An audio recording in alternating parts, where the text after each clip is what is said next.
کے پہلے حصے میں ہمارے ساتھ موجود ہیں جناب سردار یار محمد رند صاحب. السلام علیکم.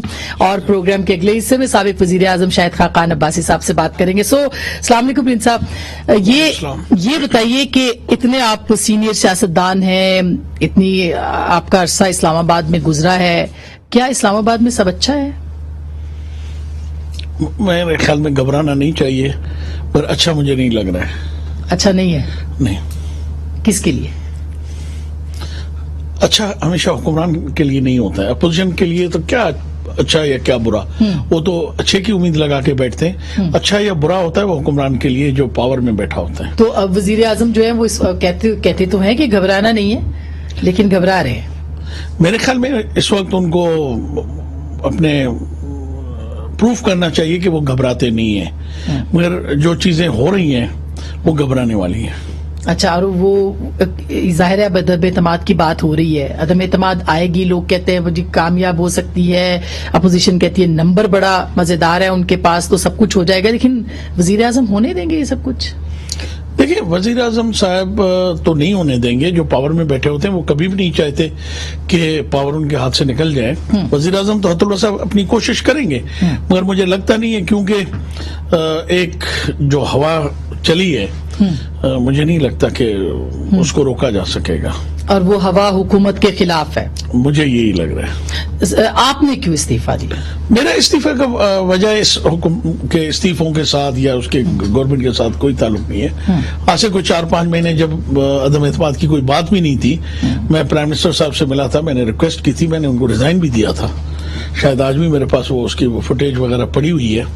تو میں نے ان سے ریکویسٹ کی تھی کہ سر مجھے آج 3 سال ہو گئے ہیں, ایک تو 3 سال کے بعد ماشاءاللہ پہلی آپ سے ملاقات ہو رہی ہے. ایک دفعہ آپ نے پہلے میٹنگ میں بلایا تھا, وہ بھی پورے بلوچستان کو بلایا تھا, صرف یہ نہیں کہ مجھے بلایا تھا as a P T I کے کسی ادنا ورکر کے حیثیت سے. اور اب میرا 3 سال کے بعد چلنا آپ کے ساتھ, آپ کے اس سسٹم کے ساتھ, کیونکہ بالکل آپ ہمیں ایک تو آپ خود اگنور ہمیں کر رہے ہیں, اور ایسے لوگوں کے فیصلے کہنے پہ آپ کر رہے ہیں جن کی کوئی پولیٹیکل حیثیت اوقات کسی بھی طریقے سے. میں نہیں کہتا کہ میں کسی کے بارے میں کوئی وہ کہوں, مگر ہر آدمی کو اللہ نے ایک حیثیت اور اوقات دی ہوئی ہے. اس کی ایک حیثیت ہوتی ہے ایک خاندان کے حوالے سے, ایک اس کا خود اپنا ایک کردار ہوتا ہے. تو میں نے کہا خان صاحب میں معافی چاہتا ہوں, اگر آپ مجھے اجازت دے دیں تو یہ ویسے بھی یوز لیس ہے, کیونکہ 3 سال سے نہ تو آپ نے مجھے کسی میٹنگ میں بلایا, نہ کوئی بلوچستان کے حوالے سے مجھ سے کبھی بات چیت آپ نے کی ہے, نہ کبھی آپ نے مجھے کسی چیز میں اعتماد میں لیا ہے. تو میں چاہتا ہوں کہ یہ جو اپنے چھوٹی سی رسپانسبلٹی سو کال نام کی آپ نے مجھے دی ہے, نہ میرے پاس آفس ہے, نہ میرے پاس دفتر ہے, نہ میرے پاس آپ کیبنٹ میں مجھے بلاتے ہیں کبھی یا بلوچستان کے حوالے سے بلاتے ہیں, اور نہ سیاسی یہ جو پارٹی کے فیصلے. میں اس سے پہلے آپ کے کور کمیٹی کا ممبر تھا 3 سال تک, 5 سال تک رہا. جس دن سے آپ پاور میں آئے ہیں انہوں نے مجھے اگنور کرنا شروع کیا.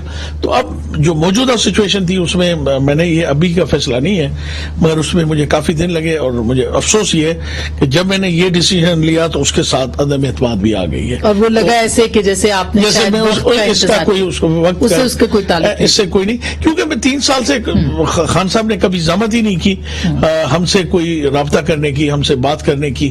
بلوچستان ایک بہت سینسیٹیو ایک صوبہ ہے بلوچستان پاکستان کا, اور یہ آپ دیکھیں کہ جتنے فنکشنز ہوئے, جتنی چیزیں ہوئی, جب بھی وہ تشریف لائے تو 1-2 ان کے اپنے ذاتی چہیتے ہیں, مطلب سوری یہ لفظ ذرا تھوڑا سا جو ان کے فیوریٹ ہیں, میں کہوں ذرا مہذب لفظ, تو وہ ان کو بلاتے ہیں, مگر ان کے فیصلے تو ان کی تو پوری جو ان کے ساتھ ایک ٹیم بلوچستان کی بیٹھی ہوئی ہے وہ ہے جو فٹ پاتھ پہ بیٹھ کے ان کی پوری فیصلے ہوتے ہیں ان کے.